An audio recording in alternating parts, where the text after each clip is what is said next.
한 주간 평안하셨습니까? 우리 옆에 분들과 평안하셨습니까? 인사 나눕시다. 오늘 제목은 이 여종과 그 아들을 내쫓으라 라는 제목입니다. 여러분, 아브라함의 큰아들 장자는 누구일까요? 출생의 순서에서 보면 누구죠? 이스마엘입니다. 하지만 이스마엘도 아브라함의 아들이지만 영적 장자는 아닙니다. 이삭이 영적 장자입니다. 왜냐하면 사라는 이삭을 낳기 전에 약속의 씨가 될 자는 사라에게서 태어날 이삭이 될 것이라는 하나님의 약속을 받았기 때문입니다. 하갈이 낳은 이스마엘도 정식 자식이지만 하나님께서는 그에게는 아브라함이 받은 약속을 상속해 주시겠다는 약속을 하시지 않으셨습니다. 하지만 이삭에게는 그가 아브라함과 하신 약속을 이을 씨가 될 것이라고 분명히 약속하셨습니다. 이런 점에서 육적 장자는 이스마엘이지만 영적 장자는 이삭이었습니다. 영적 장자, 육적 장자 하니까 여러분 또 생각나는 부분이 있죠. 예를 들어서 그 야곱의 그 12아들이 있지 않습니까? 육적 장자는 루벤이거든요. 루벤 육적 장자인데 그 다음에 영적 장자는 요셉이 되거든요. 이게 이제 좀 차이가 있습니다.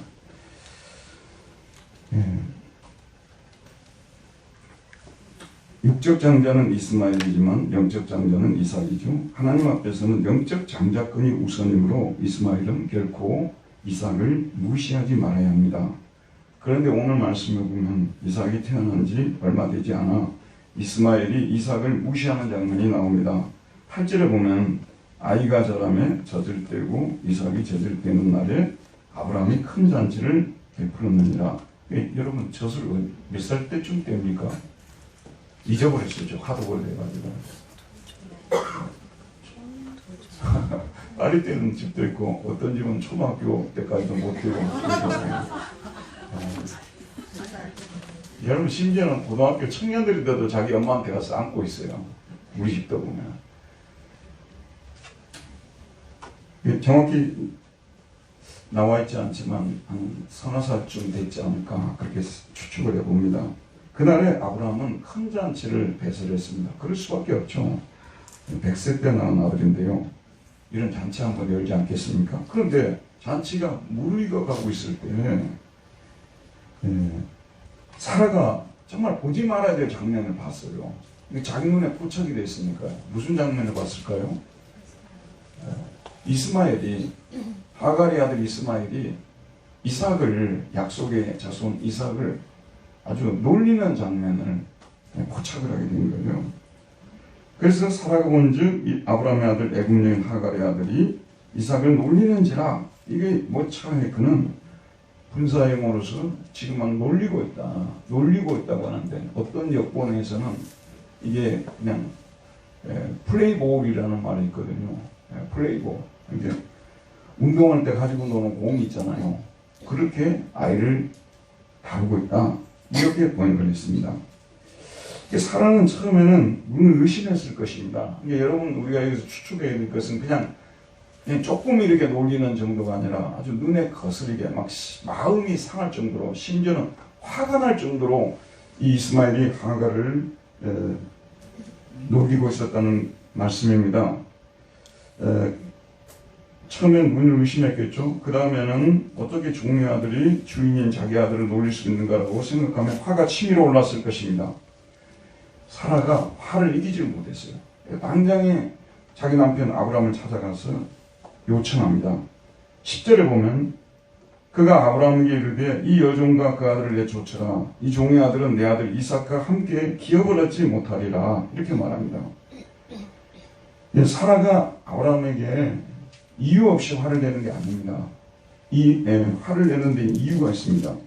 사라는 자신의 아들 이삭이 약속의 아들임을 분명히 알고 있습니다. 이삭은 아브라함이 100세 때, 사라가 91세 때 낳은 아들이기 때문에 자신에게 말년에 낳은 아들, 불가능한 상황에서 낳은 아들이기 때문에 얼마나 귀중했겠어요? 그러나 이 이삭을 귀중히 여겨야 될 그 이상의 이유가 있습니다. 그 이상의 이유가 뭐냐면 이삭은 약속의 유업을 이을 아들이기 때문입니다. 약속의 유업을 이을 아들이에요. 약속의 아들이므로 함부로 다루어져서는 안 되죠. 이삭은 누가 뭐래도 하나님께서 자기 남편 아브라함과 하신 약속을, 즉 그의 후손을 통하여 천하 만민이 복을 받을 것이라는 약속을 이을 자입니다. 하나님께서 아브라함에게 내 자손을 통해서 천하 만민이 복을 받을 것이라는 약속을 주셨거든요. 그러니까 이 약속이 실현이 되어야만 유대인이든 이방인이든 온 세상에 있는 하나님의 택한 백성들이 다 구원을 받는 거예요. 근데 이 약속을 이룬 이삭이니까 돈으로 따지자면 여러분 얼마나 값이 나가죠? 천문학적 값을 가진다고 볼 수가 있어요. 수많은 영혼들이 여기에 달려 있으니까요. 액수로 따질 수가 없는 거죠. 이삭은 누가 뭐래도 하나님께서 자기 남편 아브라함과 하신 약속을 그의 후손을 통해 천하 만민의 복을 받을 것이라는 약속을 이을 자이거든요. 그래서 이삭이 귀중한 거예요. 여러분 당시에 뭐 이삭보다 얼굴 잘생긴 애들도 있었을 것이고, 뭐 그 집보다 부잣집 애들도 있었을 것이고, 뭐 공부 잘하는 애들도 있었을 것이고. 근데 이삭은 그 시대의 VIP예요. VIP 뜻이 뭐죠? VIP 뜻이 뭡니까? 잘 모르겠어요. 근데 저는 그냥 very important person 이렇게 그냥 알고 있어요. 저 혼자 아는 겁니다. 여러분이 저와 같이 알 필요도 없어요. 매우 중요한 사람. 사실 우리 그리스도인은 이 세상에서 내어놓게 되면요, 예수 믿는 자들이 뭐 스펙의 면에 있어서 뭐 외적인 그런 것들을 비교하자면 그들보다 우리가 나을 것이 없다고도 볼 수가 있거든요. 그런데 우리는 영적 이삭의 후손들이고 아브라함의 후손들이기 때문에 우리는 이 세상에서 VIP 대접을 받아야 된다는 그런 말씀입니다. 우리는 우리가 이 세상에서 얼마나 VIP고, 그래서 베드로는 뭐라고 했냐면 너희들이 이 세상에서 왕같은 제사장들이다, 이런 표현까지 썼어요. 왕같은 제사장들이다, 이런 표현을 썼어요. 똑같은 것 같은데 똑같지 않습니다. 제가 예전에 그 독일에 가서 살 때 그 집이 오늘 한국식으로 말하자면 2층이거든요. 그 사람들은 이제 유럽 사람들은 1층이라고 해요. 우리는 2층이라고 하는데 2층에 살고 있는데 아주머니가 해서 그랬는지 모르지만 결혼을 못 하셨어요. 이제 혼자 그렇게 사시는 분이신데 혼자서 하시다 보니까 좀 예민하지 않겠어요. 그래서 우리가 이제 3층에서 우리 2층에서 막 예배도 드리고 가다 보니까 아주 이렇게 신경이 예민하셨어요. 그래서 우리가 막 새벽기도 드릴 때는 벨도 누르지 않고 찬송가도 안 부르고 많이 조심을 했는데도 또 우리가 인간이다 보니까 때로는 이분한테 폐를 좀 끼칠 수가 있죠. 근데 이분이 처음에는 막 신경기를 많이 내시고 굉장히 우리를 무시하고 막 어떤 때는 야만인 쳐다보듯이 막 그러더라고요.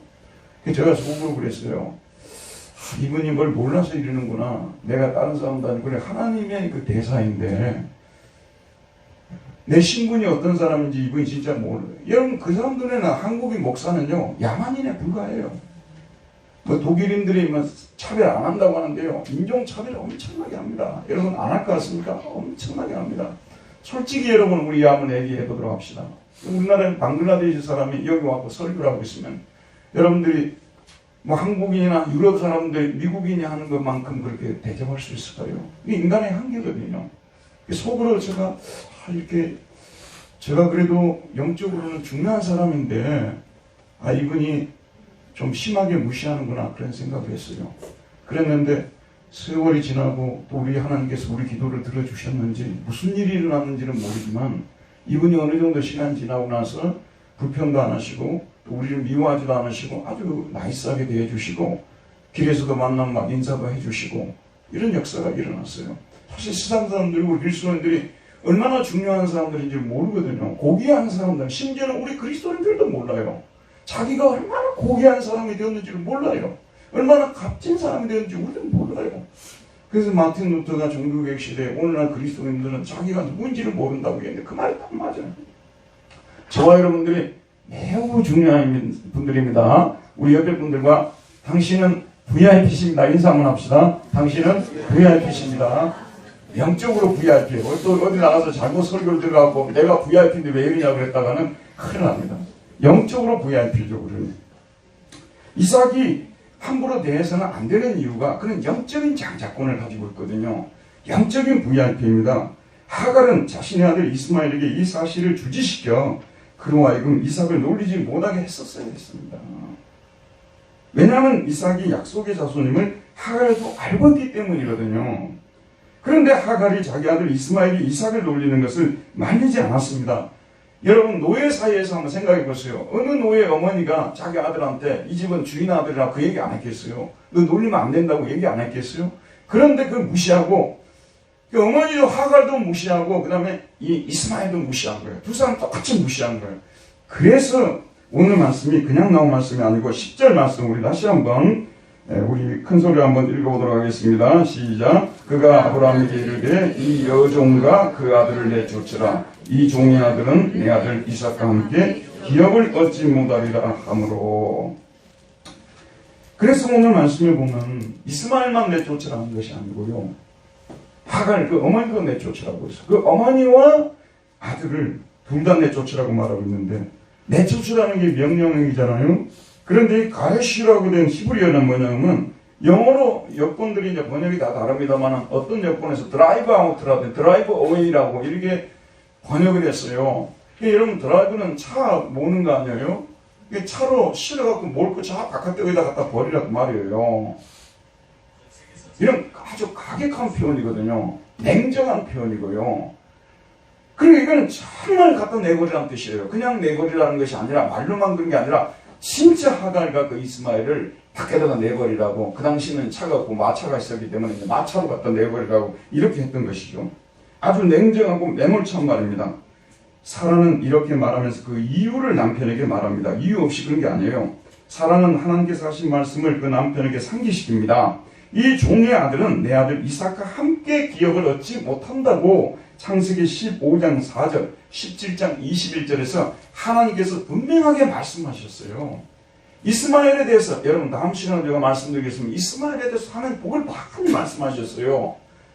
오늘은 시간 관계상 뒷부분을 뺐는데, 여러분 보세요. 이스마엘에 대해서도 하나님께서 복을 막 몇 가지를 선언했어요. 그런데 약속, 제가 지난 시간에도 말씀드렸죠.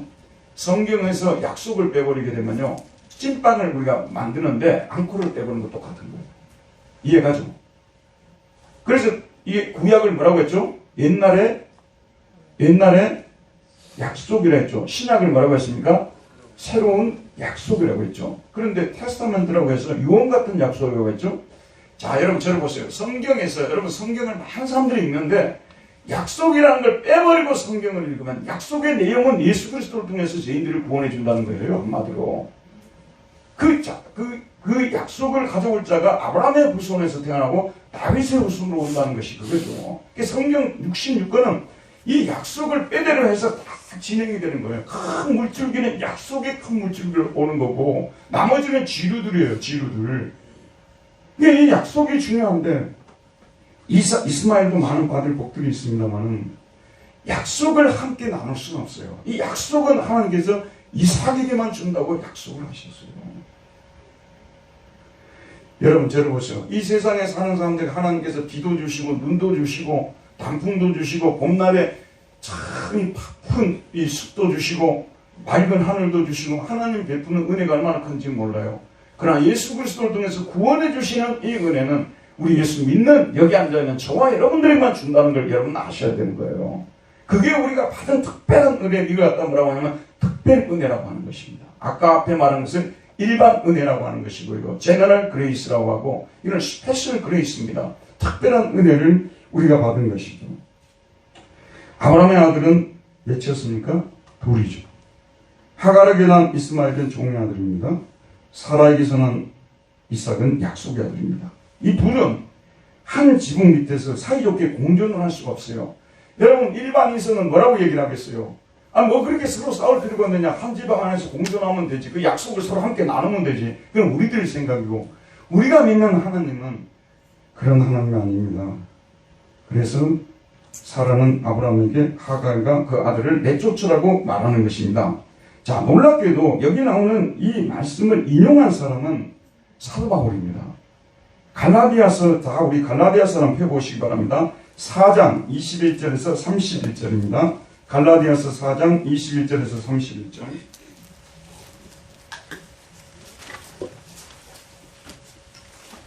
갈라디아서 4장 21절에서 31절, 바로 지금 창세기 21장을 그대로 인용해서 바울이 지금 갈라디아 교인들에게 율법과 복음에 대해서, 행위와 믿음에 대해서 이렇게 설명을 해주고 있어요. 자, 21절에 보면 4장 21절입니다. 306쪽. 내게 말하라. 율법 아래 있고자 하는 자들아, 율법을 듣지 못하겠느냐? 율법 아래 듣고자 아래에 있고자 하는 자들아, 율법을 듣지 못하겠느냐? 이것은 예수를 믿고서도 율법을 계속 지켜야 구원을 받는다고 말하는 유대주의자들을 말하고 있는 거예요. 그들의 영향 속에서 어떤 사람들은 예수 믿는 거, 시시한 거, 이거 가지고 어떻게 구원받겠느냐고, 나는 율법을 지켜서 구원을 받겠다고 하고 스스로 율법 아래에 있고자 하는 사람들을 말하는 거예요. 기록된 바 아브라함에게 몇 아들이 있다고요? 두 아들이 있으니 하나는 누구에게서요? 여종이 누구라고요? 하갈에게서.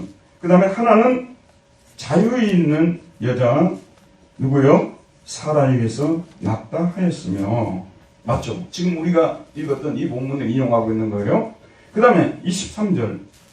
여종이 하갈에게서는 어떻게 태어났다고요?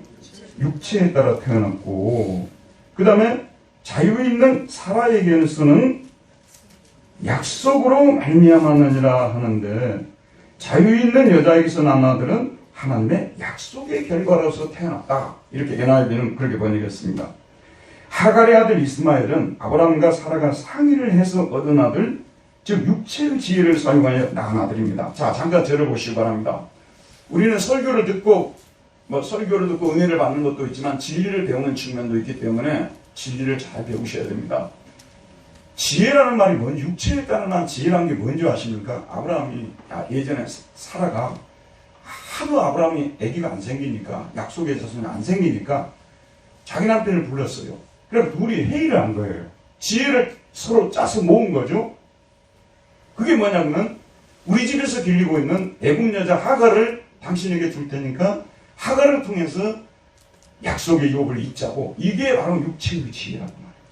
그러니까 여러분 좀 쉽게 말씀드리면요, 어떤 큰 문제가 닥쳤어요. 그럼 뭐냐면, 하나님께서 나에게 뭐라고 말씀하시는지, 하나님께서 나에게 어떤 방법으로 풀하는지 그건 별로 관심이 없고, 그냥 부부가 모여가지고 회의해가지고 그냥 결정하고 난 걸 육체의 지혜로 산다고 하는 거예요. 우리도 그런 부분이 많이 있잖아요. 그래서 태어난 아들이 누구냐면 이스마엘이에요. 그러면 자유 있는 여자 사라의 아들은 하나님의 약속을 이루기 위해서 전능하신 하나님께서 역사하신 결과로 태어난 아들입니다. 둘 다 지혜가 없어요. 근데 지혜도 바닥이 나버렸어요.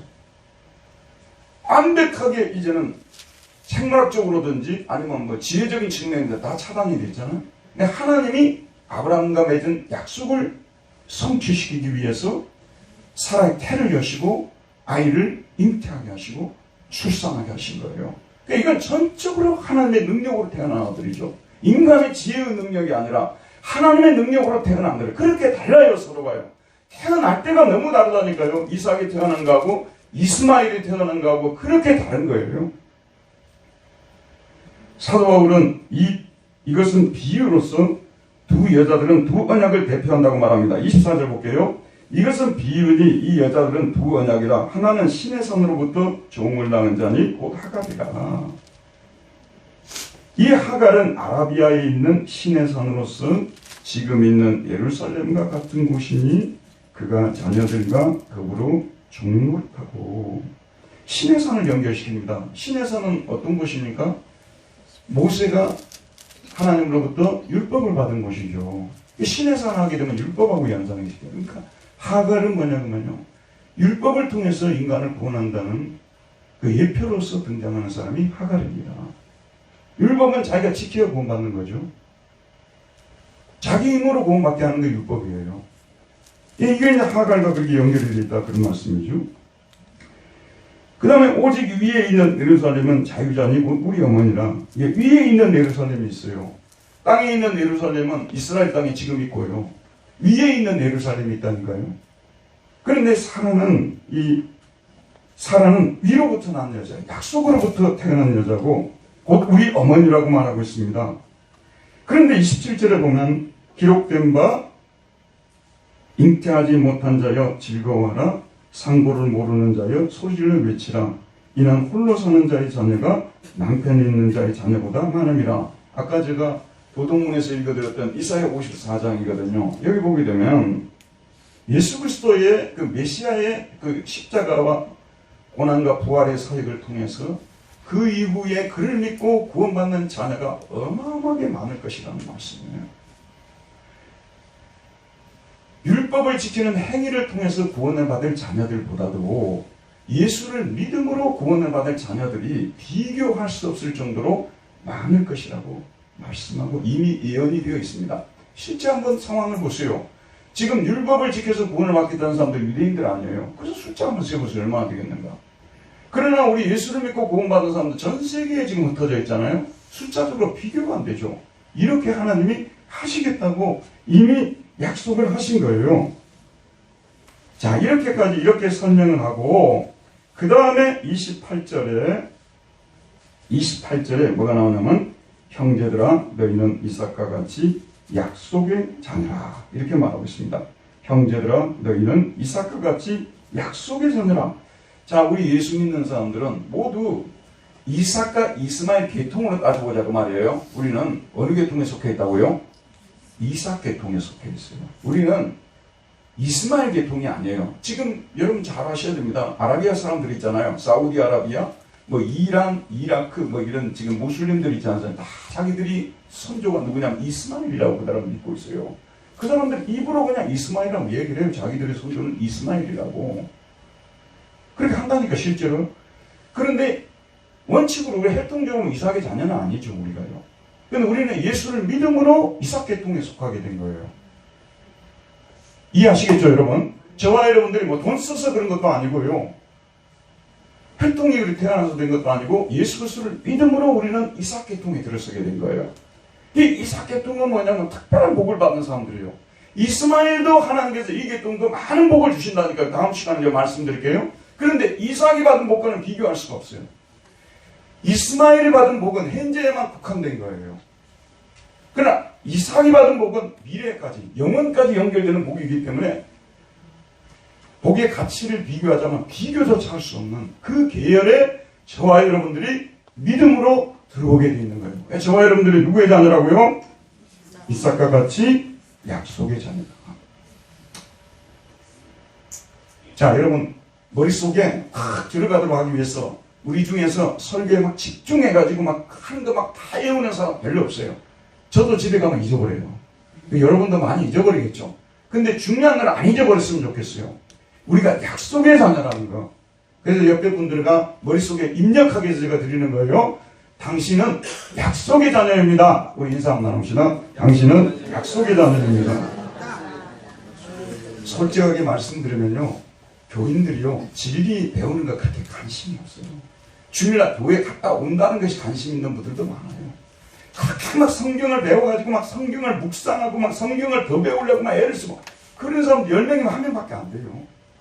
제가 설교해놓고 가도요. 저 설교 이번 주에 묵상하고 온 사람들 거의 없어요. 지난주 무슨 설교 했을까요? 진실을 말할게요. 저도 잘 모르겠네요. 그러니 저도 그러는데 얼마나 많은 사람들이 잊어버리겠어요. 그런데 우리가 아무리 잊어버려도 잊지 말아야 될 것이 있어요.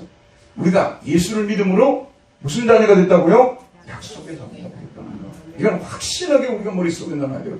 왜냐하면 이걸 가지고 있으면 우리가 하늘나라 시민이 될 수가 있어요. 그리고 하늘나라에서 주는 모든 복을 누릴 수가 있다는 거죠. 제가 독일에 가서 살다 보면요. 솔직히 요즘은 가끔씩 독일 가면요. 거기도 잘 사는 분들, 신분이 좀 좋은 분들도 많이 있겠죠. 근데 거리에 돌아다니는 사람들, 전철 타고 다니는 사람들 보면요. 정말 거지 같아요. 우리 한국 사람들이 얼마나 세련됐는지 모릅니다. 독일에서 오신 분들 계시네. 진짜 거지 같은 사람들 너무 많아요. 막 옷도 그냥 형편없이 입고 다니고요. 그리고 진짜 막 몸도 이상하게 다니고요. 우리나라 사람들은요, 여러분 그걸 알고 있어야 돼요. 전 세계 어느 나라 사람들하고 비교해서도 세련된 사람들 속에 들어가요. 진짜 그건 맞습니다. 그런데 곧 죽어도 그 사람들은요, 시민권을 가지고 있어요. 그 시민권이 무서운 겁니다. 그 시민권이 아파고 말아요. 우리 아들도 지금 수술에 치료를 받고 있습니다만, 치료를 이 사람들은 정말 그냥 목고치공, 희귀병 이런 것까지도 병원에서 다 책임져줘요. 돈 한 푼도 안 내요. 시민이기 때문에. 천국 시민이 이런 거예요, 여러분. 시민권을 가졌다는 것이 이런 차이가 있습니다. 보통 때는 똑같아요. 그러나 우리가 받은 복이 얼마나 큰 복인가를 우리들이 성경을 공부하는 이유는요, 우리가 받은 복이 뭔지를 알기 위해서 공부를 하는 겁니다.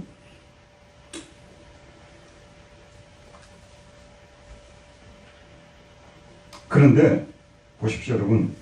참 이게 일반론적으로 사람들한테 뭔 얘기를 하게 되면요, 우리가 기독교인이라고 핍박하는 사람이 밖에서 거의 없어요. 우리가 구원을 받으려면 똑바로 살고 똑바로 행동해 구원을 받지, 그러면 이 세상 어느 누구도 우리를 핍박하지 않습니다. 그것 갖고는 안 된다고.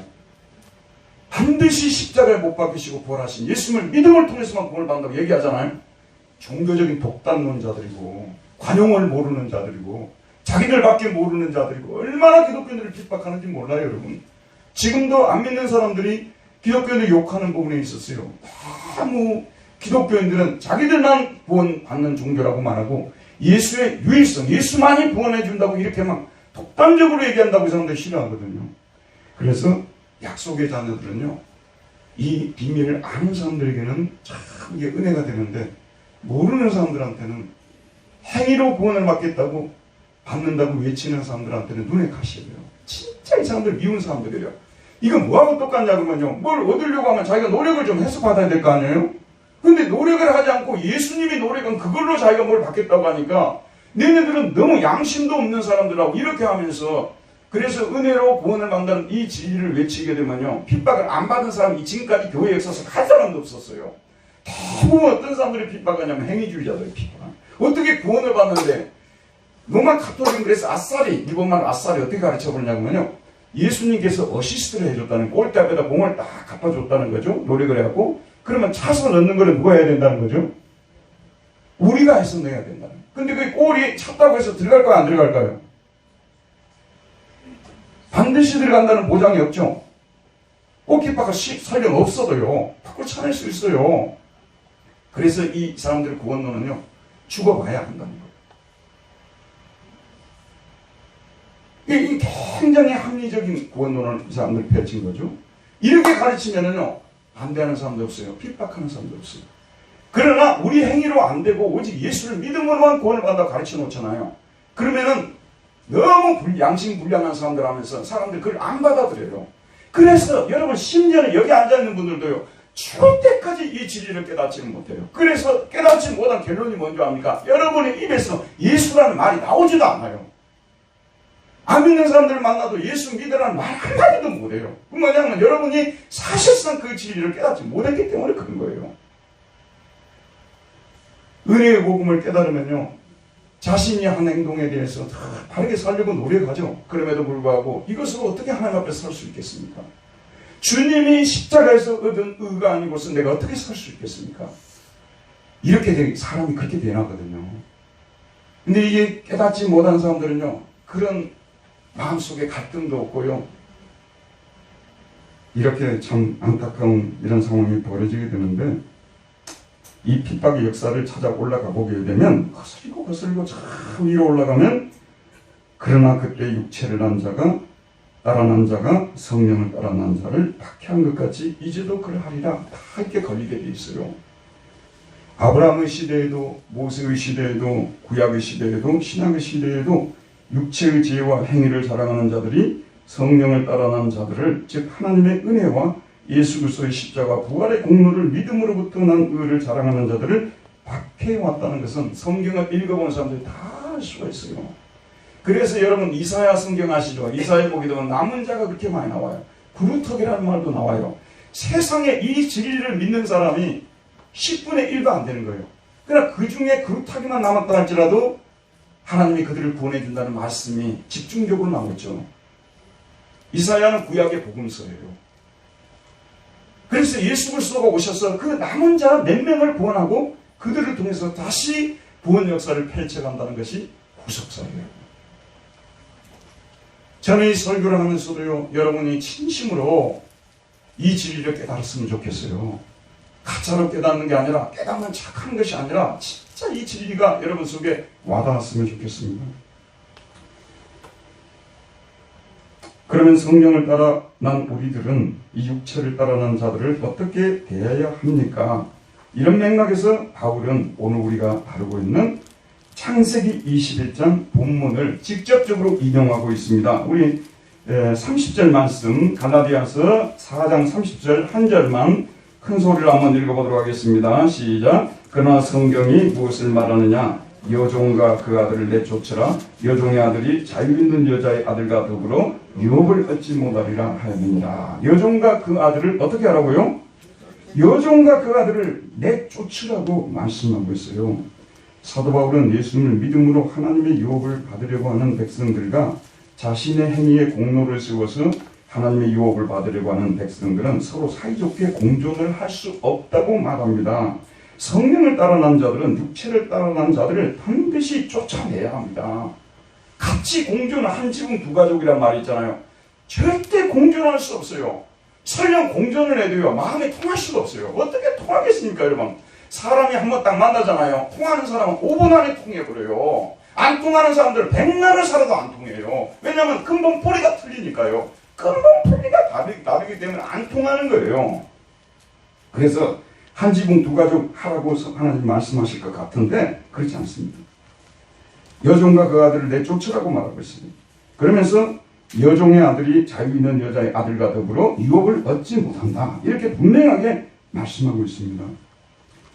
예수님을 믿음으로 구원을 받은 우리 그리스도인들은 예수님을 거절하고 자신들의 행위로 구원을 받아야 한다고 주장하는 유대인들과 이슬람 사람들과 여러 형태의 현대적 행위주의자들과 평화롭게 공존할 수 없습니다. 은혜의 복음을 따라 약속의 복음을 따라 살아가는 사람들은 행위로 의를 얻으려는 자들을 쫓아내야 된다는 말씀입니다. 교회사를 공부해 보면요, 시대가 타락하면 잠복해 있던 행위주의가 많이 고개를 내밀고 교회 안으로 들어옵니다. 그 행위주의에 여러분 지금 가지고 있는 스마트폰 있지 않습니까? 이게 그냥 나왔겠어요? 하늘에 떨어진 게 아니죠. 생산하는 공장이 있죠.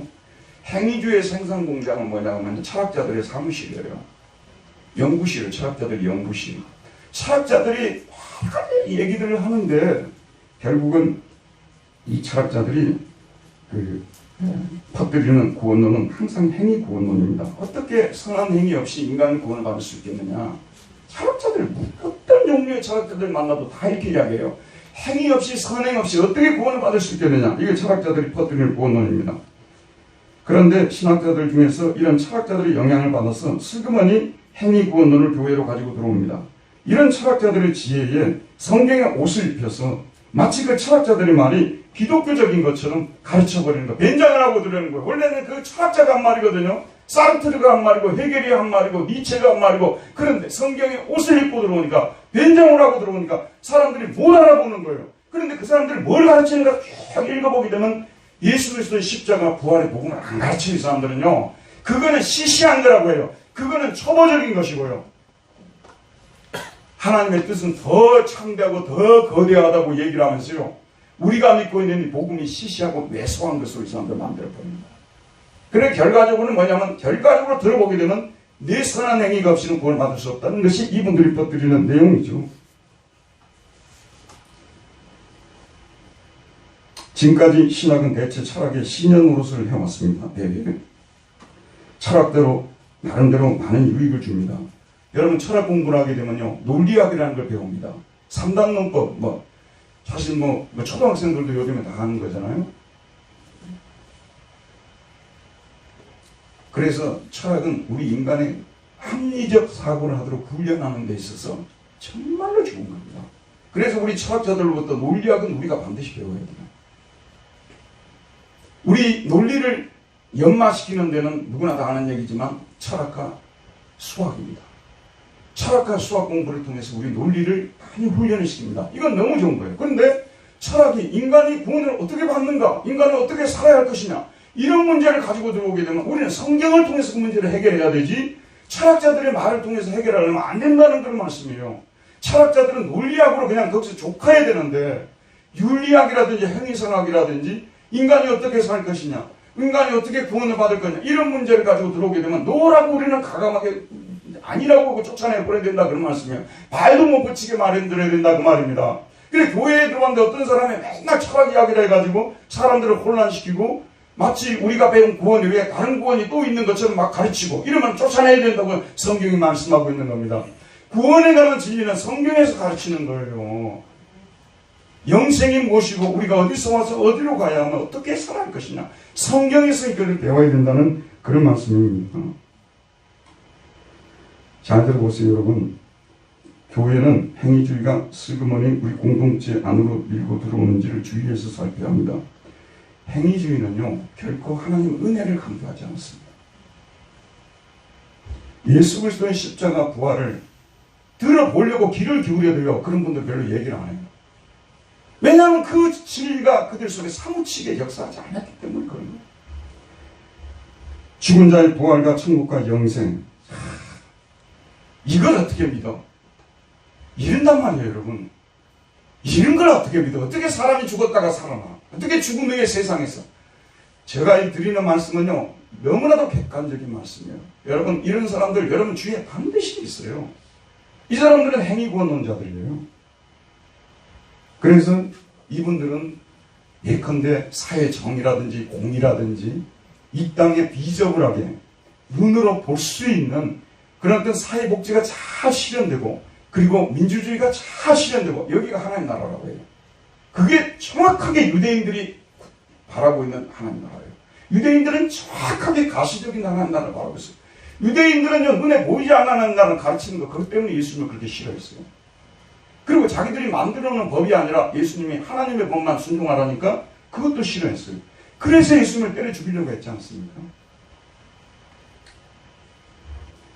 잘 들어보세요 여러분. 예수를 믿으면요 주님으로부터 말미암는 진정한 평화와 기쁨이 생겨나야 정상입니다. 그런데 여러분 행위주의 복음에 빠져 있으면요 절대 그런 평화와 기쁨을 맛볼 수가 없어요. 자연을 통해서 얻는 그런 기쁨은 얻을 수가 있겠죠.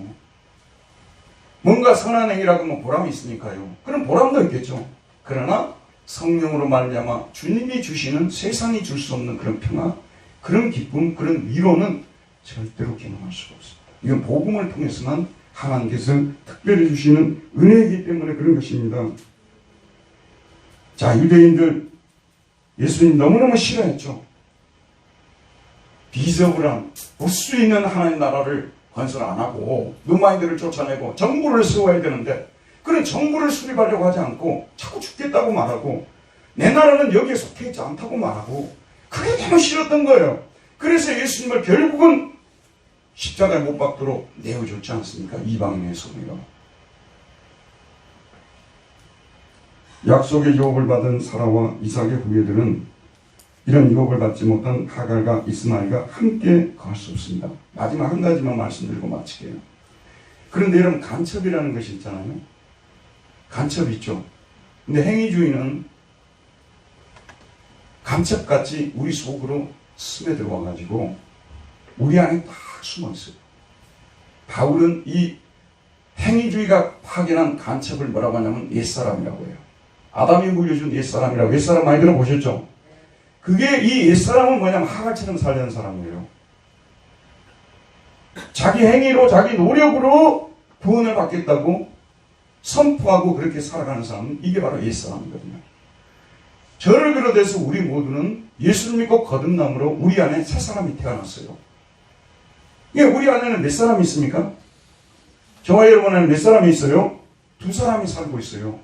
한쪽으로는 믿음으로 살자고 하고 한쪽으로는 하나님 중심으로 살자고 하고 한쪽으로는 내 지혜와 내 힘으로 살자고 하고 이 두 사람이 우리 속에서 치열하게 싸우고 있는 것입니다. 그래서 사실은 이 하갈 이스마엘 있잖아요. 이게 우리하고는 예수 믿는 사람이 관계없다고 말할 수가 없어요. 하갈과 이스마엘이 저와 여러분 속에 옛사람으로 변장을 하고 들어와서 기회만 보고 있는 거예요. 그러니까 바울이 제가 기회를 타서 이런 표현을 쓰고 있거든요. 기회만 보고 있는 겁니다. 언제가 기회냐 그러면요. 진짜 우리가 해결할 수 없는 고통스러운 그런 문제들, 힘든 문제들을 당하지 않습니까? 바로 옛사람이 바로 하나님만 믿어서 된다더냐고. 그럼 손만 벌리고 위만 쳐다볼 것이냐고. 기도만 하면 되냐고. 뭔가 수를 써야지. 뭔가 방법을 찾아내야지. 뭔가 육신의 지혜를 찾아내야지. 이렇게 고개를 쳐들고 올라온 것이 뭐냐면 옛사람이라 그런 말씀이에요. 저와 여러분도 이 옛사람에게 죽을 때까지 시달리는 거예요. 우리 믿는 사람들 속에 옛사람이 전복해 있어요.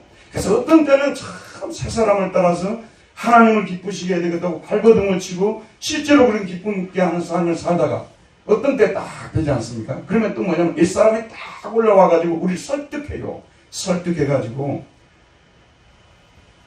지금이 21세기인데 꼭 옛날식으로 우리가 더 예수를 믿어야 되냐고 이렇게 또 속임수를 쓰고 우리에게 이렇게 수를 쓰거든요. 그러면 우리가 또 육신이 약하잖아요. 그러다 보니까 우리 육신이 약해져가지고 옛사람의 말에 넘어가가지고 문제를 해결하는 잘못된 방법을 선택해서 하나님께 맡기고 하나님 중심으로 문제를 풀고 나가려고 하진 않고 자기 지혜와 자기 방법으로 풀려고 하다가 결국은 어떻게 됩니까? 그래서 저와 여러분이 마지막으로 말씀드릴게요. 우리는 죽을 때까지 하갈과 그 아들을 쫓아내라고 했잖아요. 우리 죽을 때까지 우리 안에 있는 누구를 쫓아내야 됩니까? 옛사람을 쫓아내려고 아주 고개도 쳐들지 못하게 숨도 소리도 안 나게끔 완전히 때려 부숴야 되는 거예요. 옛사람은요. 딴 건 때려 부려 하지 마시고요. 우리 교회 김구를 때려 부시면 안 되고 여러분 안에 있는 옛사람 있잖아요. 성경식으로 살지 않고 세상식으로 살려고 하는 그걸 막 때려 부숴야 돼요. 여러분 그거 따라가게 되면 반드시 필패 반드시 망하게 돼 있어요. 당장에는 여러분 성공하는 것 같아요. 뭐 하나님 중심으로 사는 사람이나 세상 중심으로 사는 사람이나 뭐가 다를까 그러죠. 세월이 지나보게 되면요. 그분들의 인생은 달이 되고요. 믿음으로 사는 인생들은 해가 되는 거예요. 그분들은 기울어지는 인생이 되는 것이고요. 우리는 돋는 햇빛같이 점점 빛나서 원만한 강명, 커다란 강명이 이루느니라. 이와 같이 삶이 어마어마하게 달라지는 겁니다. 여러분 오늘 설교는요. 여러분들이 진실로 드려야 됩니다. 나는 여러분들 중에 진짜 이 진리의 복음을 깨달았으면 좋겠어요. 깨달았다고 거짓말 하지 마세요. 자기가 제일 잘 알잖아요. 안 깨달은 사람도 너무 많아요. 이 복음이 아직까지 깨달아지지 않아서 제가 이런 설교를 해도 못 알아들어요. 뭔 우리가 둘이 속에서 싸우냐고 치열한 싸움이 벌어지고 있습니다. 우리는 하갈과 그 아들을 쫓아내야 되는 거예요. 이 육신의 지혜를 쫓아내서 제가요 가끔 가다 보면 이런 분들이 꼭 있어요. 참 장기가 많아요. 인생을 정면으로 돌파를 하지 않고 예를 들어서 제가 독일에 가서 공부를 했잖아요. 나무 책을 볼 생각도 안 하고 나무 논문을 베낄 생각 이만큼도 안 하니까 그냥 원자만 갖고 막 씨름하고 가거든요. 근데 깨가 많은 친구들이 있어요. 깨로 그냥 어떻게 빨리 끝내고 돌아갈까 이런 깨를 부리는 친구들이 있는데 그래도 독일이라는 나라가 좋은 나라 뭐냐면요. 깨를 부리는 친구들이 반드시 멸망하게 돼 있는 나라예요. 반드시 멸망하게 돼 있어요. 다시 가서 다 하고 돌아오게 돼 있어요. 여러분 하나님을 믿는다는 것은 무엇이냐면 정도를 걷는 것이거든요. 그러니까 육신의 지혜가 좀 더 편한 방법, 좀 더 쉽게 처리하는 방법 막 우리 안에 끊임없이 막 대포를 쏘아달 때요. 거기에 우리가 현혹되지 않고 끝까지 우리는 믿음으로 의인은 믿음으로 살리라 이 말씀을 가지고 끝까지 우리가 믿음으로 사는 거예요. 예수 붙들고 사는 것이고 약속 붙들고 살게 되면 때가 되면 하나님께서 우리의 모든 문제를 해결해 주셔서 말로 강 같은 평화, 내게 강 같은 평화라고 했잖아요. 강 같은 평화, 이런 평화가 우리를 지배하게 되고 저는 우리 교회가 진짜 이런 교회가 되었어요. 대한민국 교회의 실체를 한번 보세요. 여러분 대한민국 교회의 실체가 어떤 실체를 가지고 있는지 적어도 언론을 조금 한 달만 봐도 우리나라 교회의 실체가 거의 다 드러나 있어요. 조금 큰 교회 만들게 되면 자기 아들한테 물려주려고 하고 예수 믿는 것을 그냥 조국 사랑하는 걸로 만들어 놓고 그냥 완전히 그냥 이 흙탕물을 만들어 버렸어요. 교회를요. 그러다 보니까 교회 안에서 선포되는 이 복음이 정말 올바른 복음이 너무 많이 드물어졌어요. 그래도 이제 좋은 목사님들이 많으시고 그러시기 때문에 여러분들이 흙탕물을 다 피해서 갑니다만 그래도 오늘 말씀은 깊이 들어야 돼요. 우리의 행위가 우리를 망칠 수가 있어요. 우리 깨가 우리를 망칠 수가 있어요. 정말 성경대로 우리는 예수를 믿어야 됩니다. 하나님의 약속을 붙들고 그 전능하신 능력을 붙들고 다 죽을 상황에서도 하나님 붙들고 나가 반드시 살아납니다. 이런 은혜가 저와 여러분 모두 있기를 바랍니다.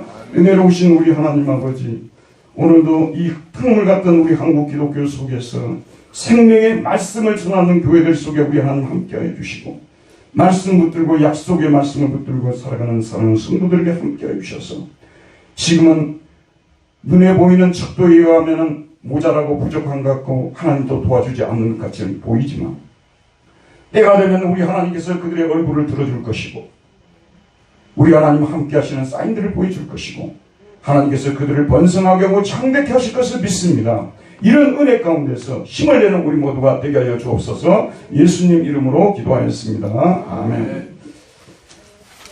다 같이 찬송가